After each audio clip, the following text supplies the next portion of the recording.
नमस्कार, मी जगदीश. जय महाराष्ट्रमध्ये आपल्या सगळ्यांचं स्वागत.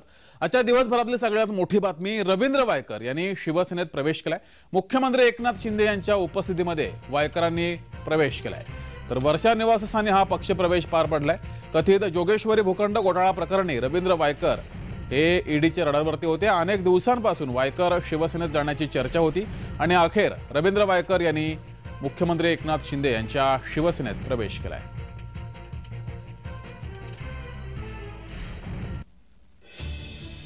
जोगेश्वरी पश्चिमचे आमदार रवींद्र वायकर यांनी शिवसेनेमध्ये प्रवेश केलाय. तोंडावरती लोकसभा निवडणुका आहेत, त्यामुळे शिवसेनेसाठी ही दिलासादायक बातमी आहे. गजानन कीर्तिकर तिथले खासदार आहेत, त्यांच्या पाठीशी आणखी ताकद रवींद्र वायकर यांच्या रूपाने उभी राहणार आहे. रवींद्र वायकर यांनी अखेर शिवसेनेत प्रवेश केलाय. गेल्या अनेक दिवसांपासून रवींद्र वायकर हे शिवसेनेत प्रवेश करतील अशा बातम्या होत्या. अखेर त्यांनी शिवसेनेत प्रवेश केलाय. मुख्यमंत्री एकनाथ शिंदे यांच्या उपस्थितीमध्ये वायकरांनी हा प्रवेश केलाय. तर वर्षा निवासस्थानी हा पक्षप्रवेश सोहळा पार पडला. मात्र रवींद्र वायकर यांच्या मागे गेल्या काही दिवसांपासून कथित जोगेश्वरी भूखंड घोटाळा प्रकरणी ते ईडीच्या रडारवरती होते. त्यांची चौकशी सुरू होती. अनेक दिवसांपासून वायकर शिवसेनेत जाण्याची चर्चा होती आणि अखेर त्यांनी हा प्रवेश केलाय. एकनाथ शिंदे यांच्या उपस्थितीमध्ये रवींद्र वायकर यांचा शिवसेनेत प्रवेश झालाय. तर वायकर हे जोगेश्वरी पश्चिम उपनगर येथील आमदार, त्यामुळे त्यांच्या या पक्षप्रवेशानं एक मोठी ताकद एकनाथ शिंदे यांच्या सोबतीला जोडली जाईल. गजानन कीर्तिकर हे स्थानिक खासदार आहेत, त्यामुळे तोंडावर आलेल्या लोकसभा निवडणुकांच्या पार्श्वभूमीवर वायकर यांच्या रूपानं मोठी ताकद गजानन कीर्तिकर यांच्या पाठीशी आणि एकनाथ शिंदे यांच्या शिवसेनेच्या पाठीशी राहणार आहे.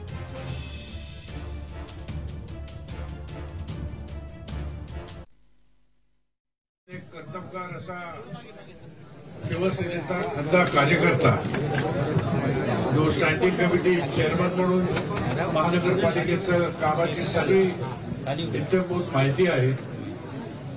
त्याचप्रमाणे 92 ते 2007 पर्यंत 4 वेळेला नगरसेवक, स्टँडिंग कमिटी, त्याचप्रमाणे सलग 3 वेळेला आमदार, राज्यमंत्री गृहनिर्माण, पालकमंत्री रत्नागिरी जिल्हा आणि शिवसेना नेता उद्धव ठाकरे गटाचे. मी त्या भागातील खासदार आहे ज्याच्यामध्ये जोगेश्वरी विधानसभा येतो.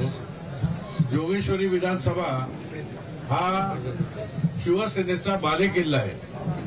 कोकणी मराठी माणसं फार मोठ्या संख्येने शिवसेनेवरती प्रेम करणारी तिकडे आहेत आणि त्यांचं संवर्धन, त्यांच्यासाठी सतत उपक्रम राबवणं, त्यांच्या अडीअडचणीला धावून जाणं असं करणारा एक कर्तव्यदक्ष आमदार आज आमच्या सोबत आलेला आहे. एकनाथ शिंदे यांच्या नेतृत्वाखाली आलेला आहे.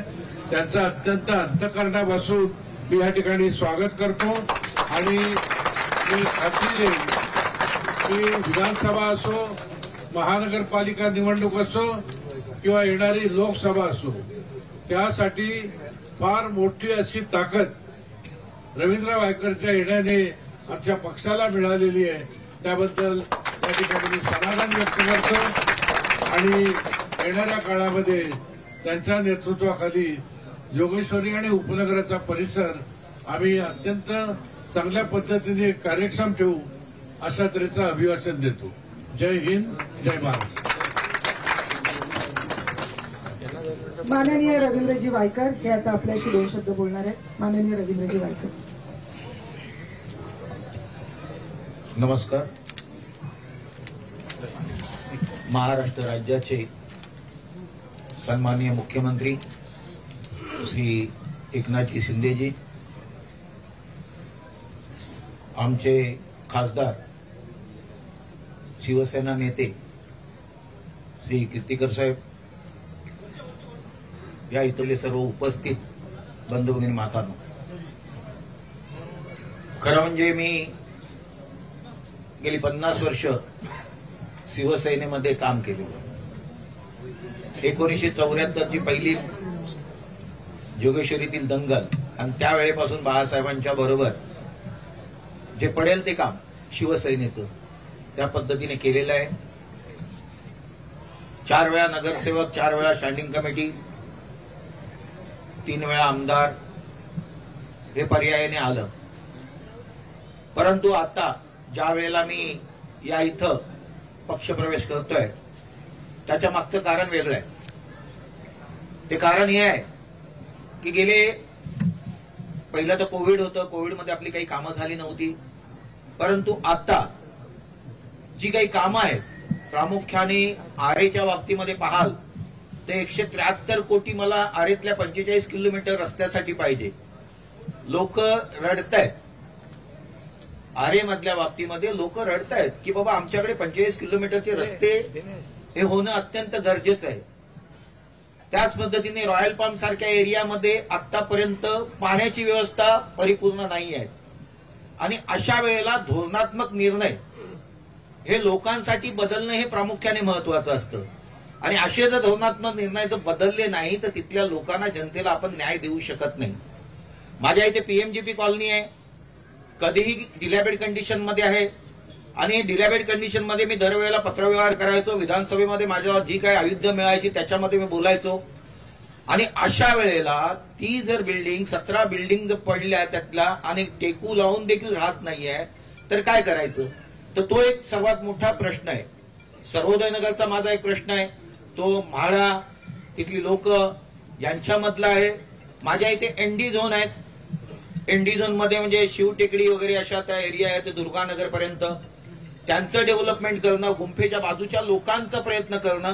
आणि हे निर्णय, धोरणात्मक निर्णय हे सत्तेत असल्याशिवाय होऊ शकत नाहीये प्रामुख्याने. आणि सत्तेत असल्यानंतर हे धोरणात्मक निर्णय जर आपण सोडवले तर तिथल्या लोकांना आपण न्याय देऊ शकतो. आपल्याला निवडून लोक का देतात, तर तुम्ही ते काम करू शकाल, तुम्ही ते काम केलं पाहिजे. आणि अशामुळेच ही धोरणात्मक निर्णय चेंज करणं हे प्रामुख्याने महत्वाचं आहे. आणि पाहिलं की देशात मध्ये आता मोदी साहेबांची सत्ता आहे आणि या सत्तेमध्ये ते देशाचा कारभार चांगल्या तऱ्हेने करत आहेत.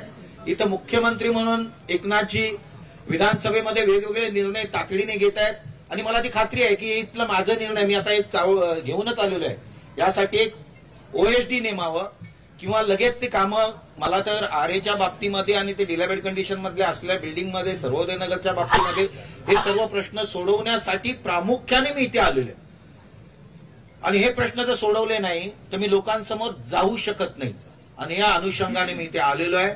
आज आपण माझं स्वागत केलं त्याबद्दल धन्यवाद. जय हिंद, जय महाराष्ट्र.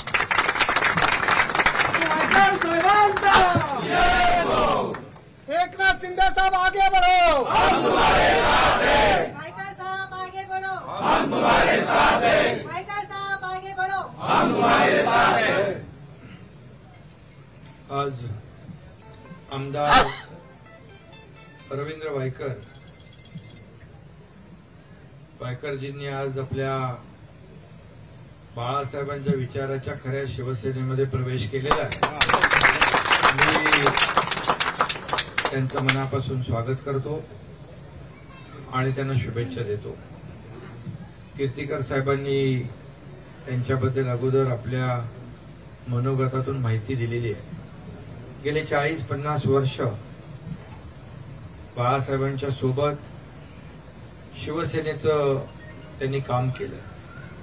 खरं म्हणजे मी काय, ते काय, गजाभाऊ काय, इतर आपले पदाधिकारी काय, गेले अनेक वर्ष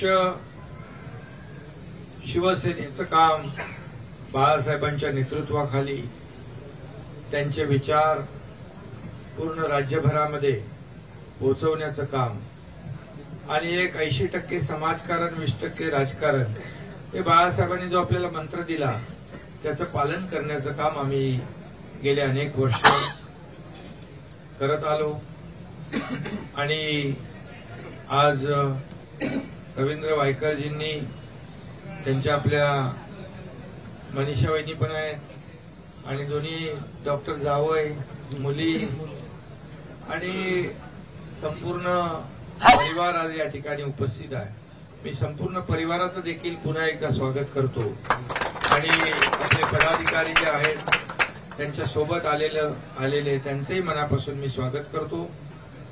त्यांनी आपल्या मतदारसंघातले प्रश्न या ठिकाणी मला बैठकीमध्ये सांगितलेले आहे.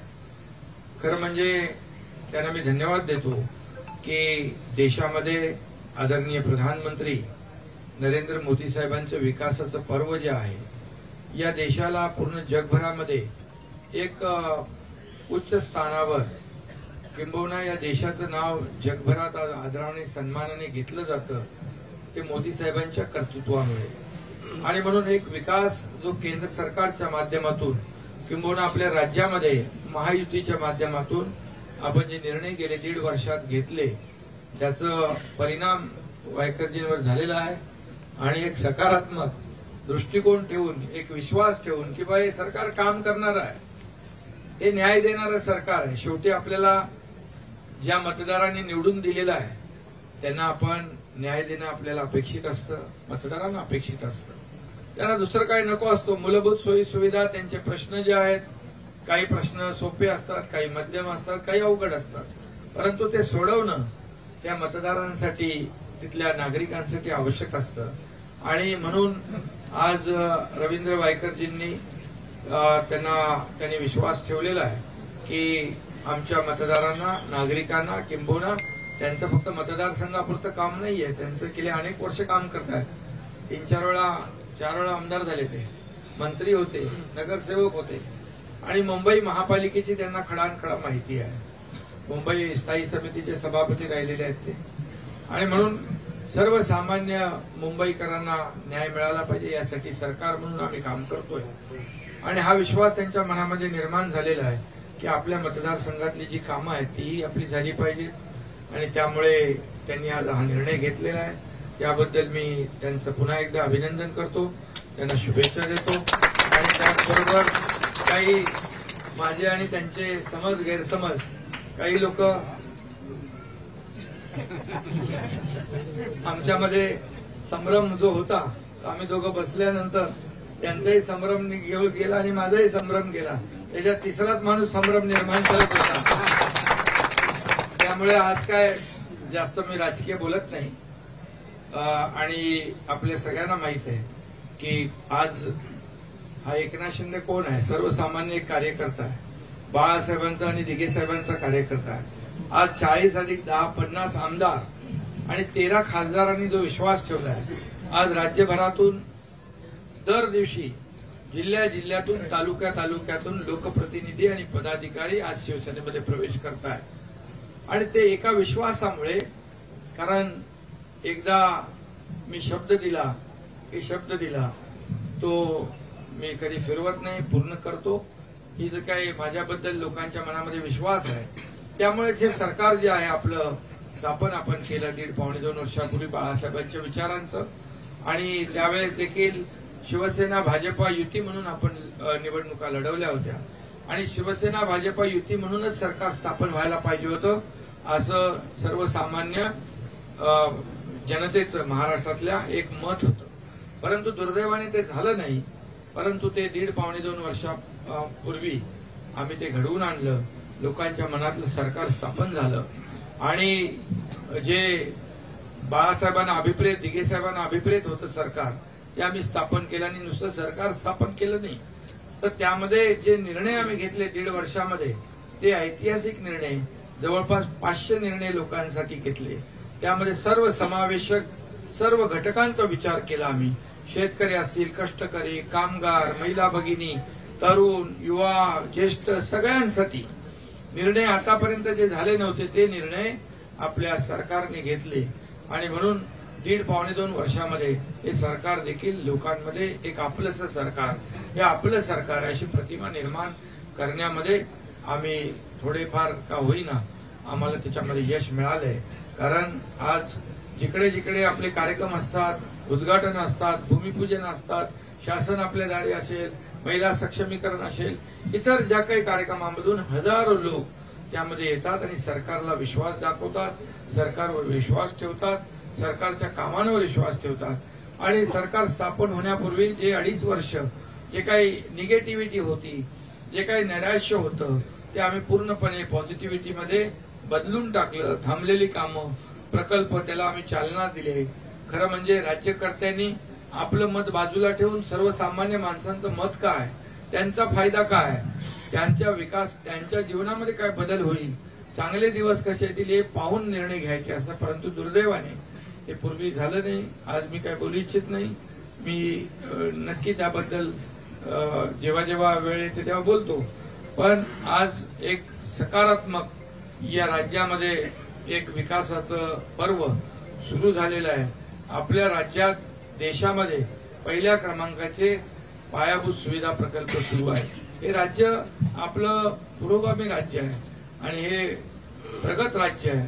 त्याला मोठ्या प्रमाणावर पुढे नेण्याचं काम आम्ही करतोय आणि रवींद्र वायकरजींसारखे लोक यामध्ये सामील होत आहेत, पुढे येत आहेत, सोबत काम करण्याची इच्छा व्यक्त करून विश्वास ठेवतात. हीच आमची कामाची पोचपावती आहे. त्यामुळे मी पुन्हा एकदा त्यांचं मनापासून अभिनंदन करतो. वहिनींचं अभिनंदन, बाकी सगळे आपले त्यांचे जावई, त्यांच्या मुली, त्यांचे सर्व पदाधिकारी, त्यांचे सर्व कार्यकर्ते यांचं मनापासून मी स्वागत केलेलं आहे. पुन्हा एकदा स्वागत करतो आणि सगळ्यांना धन्यवाद देतो. जय हिंद, जय महाराष्ट्र. आपण उल्लेख केलेला तिसरा व्यक्ती देखील आपल्या संपर्कात आहे का किंवा इतर उरलेल्यांपैकी कोण संपर्कात आहे का? ते आता कसं सांगू, जेव्हा संपर्कात येतील तेव्हा सांगतो. सर, तुम्ही आता बोलताना बोलला होता उद्धव ठाकरे देखील त्यांचं स्वागत मी करेल. काल ते आले होते तुमच्या मतदारसंघात. कुठं? अशा प्रकारे रवींद्र वायकर सर हा त्यांच्या मतदारसंघात ते आलेले, त्यांनी स्वागत पण केलं ना. आज पण बोलताना ते हो, मग काय? कशा प्रकारे बघता आहात मागच्या 40 ते 50 वर्ष तुम्ही उद्धव ठाकरे किंवा ठाकरे कुटुंबासोबत होता आणि आता तुम्ही पुन्हा एकदा शिवधनुष्य जो आहे तो हाती घेतला. शिवधनुष्य धनुष्यबाण पहिल्यापासून आहे. बाळासाहेबांची शिवसेना अगोदर पासून आहे. ती खरी शिवसेना ही कुठेतरी भरकटवण्याचा प्रयत्न काही लोक करत होते. ते आम्ही पुन्हा ते सरकार स्थापन केलं बाळासाहेबांच्या विचारांचं.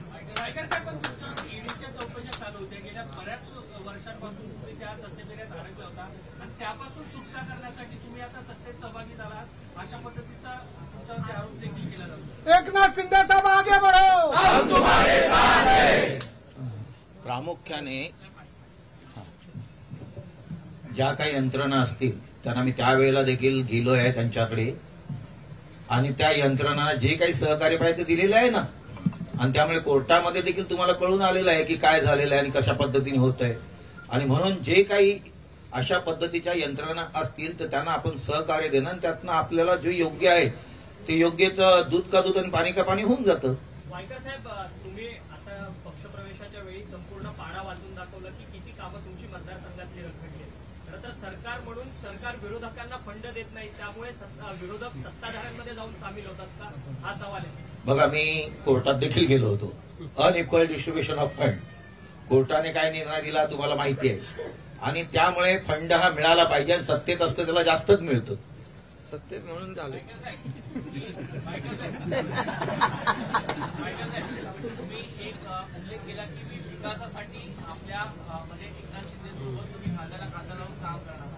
खरं तर गेले अनेक वर्ष तुम्हाला राजकीय अनुभव आहे. तुम्ही सत्ताधारी देखील राहिलात, विरोधी पक्षात देखील राहिलात, मंत्री देखील राहिलेला आहात. पण असं काय घडलं की एवढ्या उशिरा आपल्याला कळालं की आपल्याला सत्तेत राहावं लागेल. मी कोर्टातही गेलो होतो ना. अनइक्वल डिस्ट्रीब्युशन ऑफ फंड नाही माझा पास झाला.